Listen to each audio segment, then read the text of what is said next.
There is someone that I would not be if we believe in the magic of friendship. We will see the rainbow that we dream of. There is someone inside of everyone. Someone will see that the magic of friendship is a beautiful thing. Your rainbow of friendship will shine a light so bright for everyone to see, to help others to believe in the magic of friendship. There is someone inside of you for everyone to believe in the magic of friendship, because friendship is magic.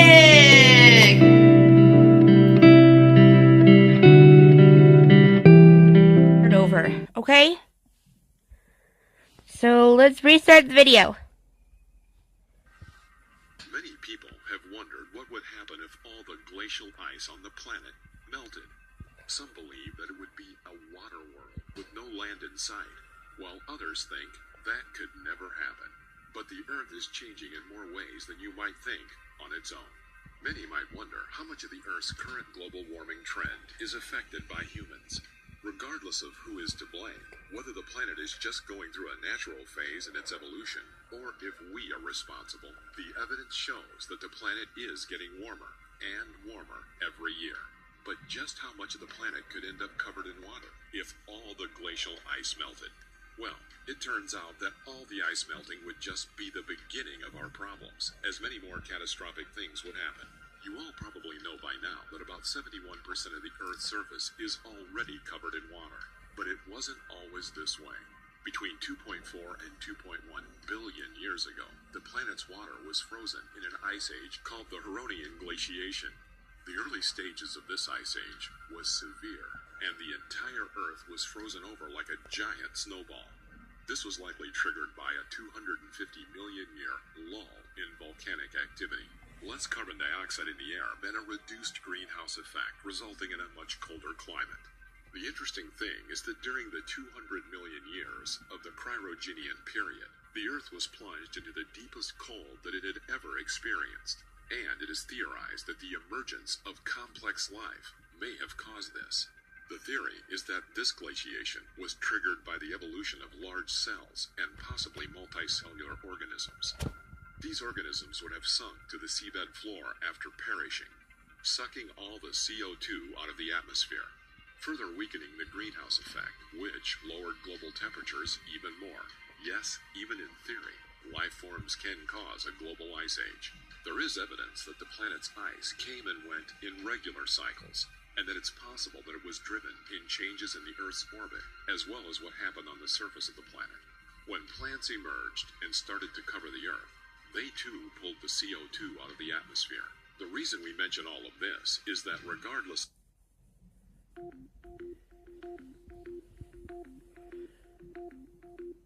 we're on the cusp. If we are or aren't responsible for the Earth's warmer climate today, evidence shows that the Earth goes through its own cycles of on and off ice ages. But it also proves that life can be responsible for changes in global temperature. The Arctic isn't the same as it was today as it was, say, 100 years ago.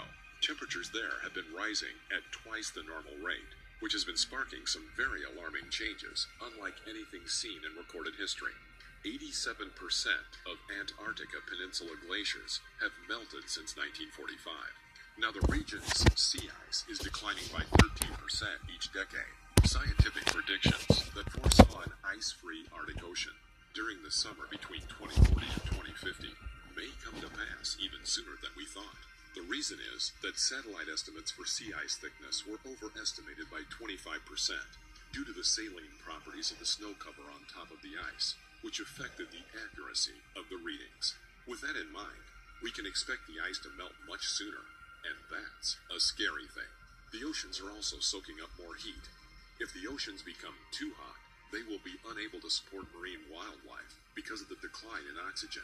If all the glacial ice from the poles and the mountaintops melted right at this moment, ocean and sea levels would rise by more than 215 feet. There would be new shorelines, and many places on Earth would go underwater. A lot of people will think, well, that's no big deal. Just get everyone to move to higher ground. Sounds like a simple solution. However, aside from the fact that billions of people would be displaced, there would be more to worry about now that all the Arctic ice has melted. What is not commonly known is that the Earth's poles not only get less direct sunlight than lower latitudes, but the sea ice is white, and therefore reflects most of the sunlight that hits back out into space. That reflectivity, called albedo, keeps the poles cold and limits the heat absorption from the sun. That sea ice also influences the ocean's currents, which have a big effect on our weather. The reason is that oceans and air act like heat engines, which move heat to the poles in a constant quest for balance. Ocean currents move this warmer water along what you would call a global conveyor belt, in a process known as thermohaline circulation. Without getting too technical, warming up the poles would disrupt Earth's overall heat flow, throwing weather out of control. It's no surprise that global warming has boosted severe weather in general over the decades. Massive hurricanes could form because there would be no sea ice, which limits the amount of moisture that moves from the ocean into the atmosphere. And super tornadoes. We will be spending our third birthday and Thanksgiving here at St. Jude. That's been hard. That's been a tough one.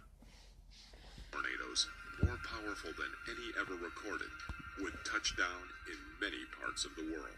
Another thing that sea ice does is insulate the air.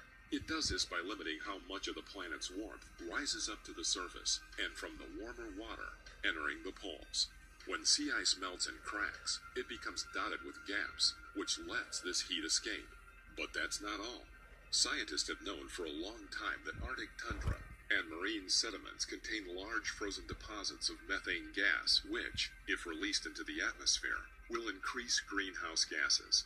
So, as the Arctic sea ice melts, this source of methane will increase.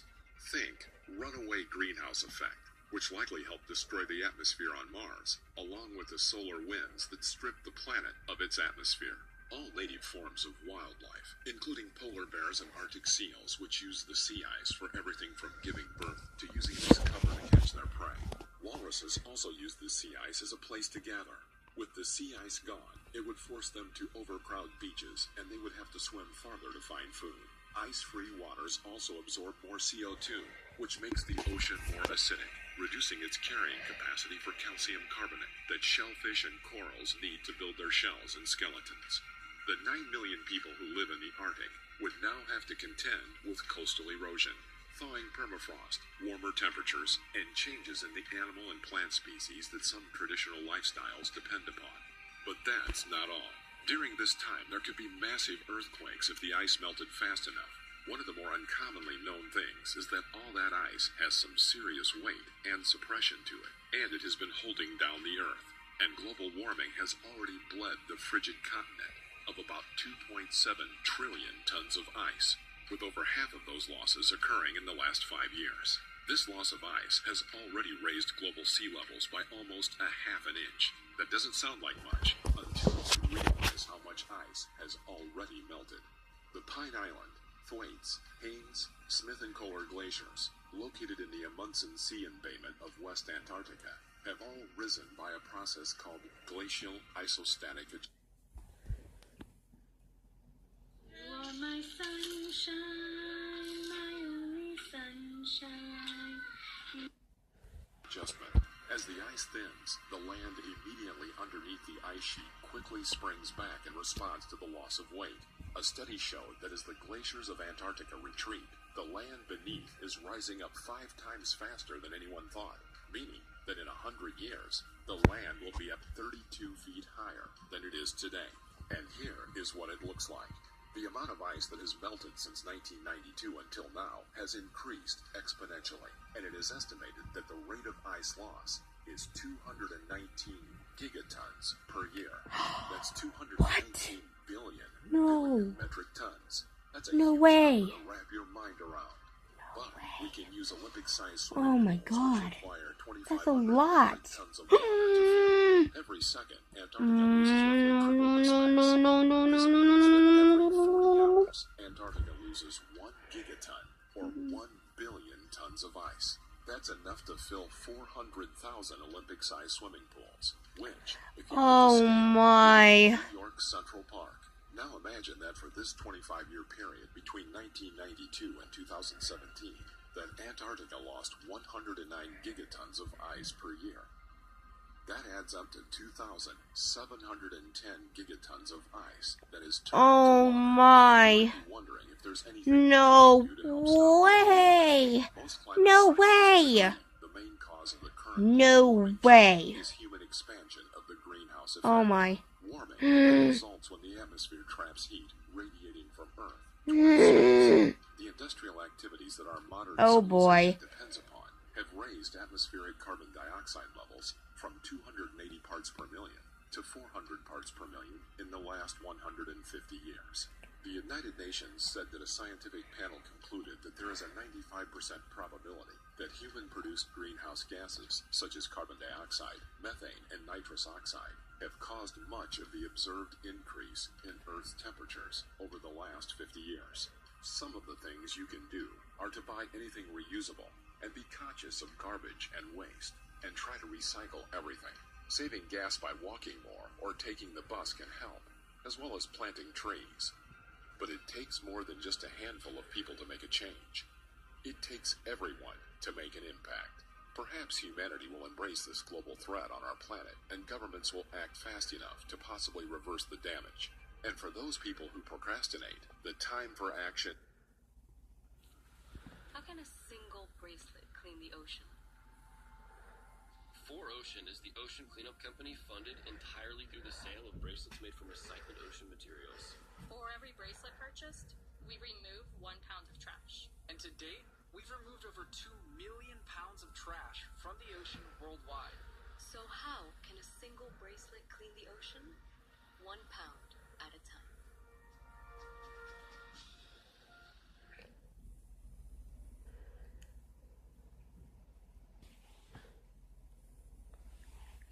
Is now, because we may just have an ally in our own sun. A periodic solar event called a grand minimum could overtake the sun perhaps as soon as 2020 and last through the year 2070.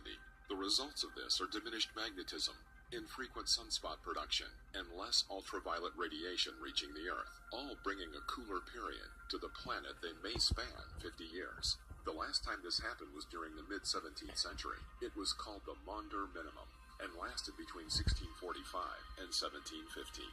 During a longer span of time, when parts of the world became so cold that the period was called the Little Ice Age, which lasted from about 1300 to 1850. However, scientists have said we are unlikely to see the return of the extreme cold from centuries ago. But in the case of global warming, all of mankind should take advantage of any help we can get. It was Lyndon B. Johnson, the 36th President of the United States, who was quoted as saying, "If future generations are to remember us with gratitude rather than contempt, we must leave them a glimpse of the world as it was in the beginning." We hope you enjoyed the video. Do you have any idea on how we could stop global warming? Let us know in the comments. If you enjoyed watching this video, then make sure to like, subscribe, and turn on notifications, so you'll be the first to know when a new episode arrives. Thank you for watching.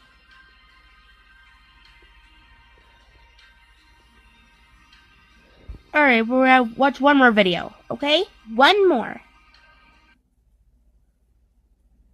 The world seems like it's becoming a smaller and smaller place all the time. Travel times between the Earth's continents have never been shorter than they are today. But one thing you still can't do is drive around the entire world. Sure, you could always just fly, but wouldn't it be great if instead you could go on a road trip between Europe and North America, or North America to Asia? Is it actually possible to build a global highway system that would connect all of the world's continents? And if it is, then should we actually do it? To begin exploring the answers to these 2 questions, here's Sam from the brand new channel Half as Interesting to discuss the current problems that would face a global highway system. So, how connected is the current road system? So there are basically 4 distinct major road systems on Earth, the biggest one being this one, the Eurafrasian one, the one spanning Europe, Asia, and Africa. These 3 continents are all connected by land, so it makes sense that they're all connected by road. Right? Wrong. Because I lied. It's impossible to cross from Africa to Asia fully on land because of this, the Suez Canal. This is the canal that makes the trip from Europe to Asia by boat this instead of this. The only physical connection between the 2 continents is therefore the 3 bridges spanning the canal. But the road system is still contiguous, so it still counts as one big road system. Speaking of big things, the 6th largest country in the world and the 1st smallest continent, Australia, has its own major road system. But there's not much more to say about it other than if you go a little bit this way, you get to America. Both of them.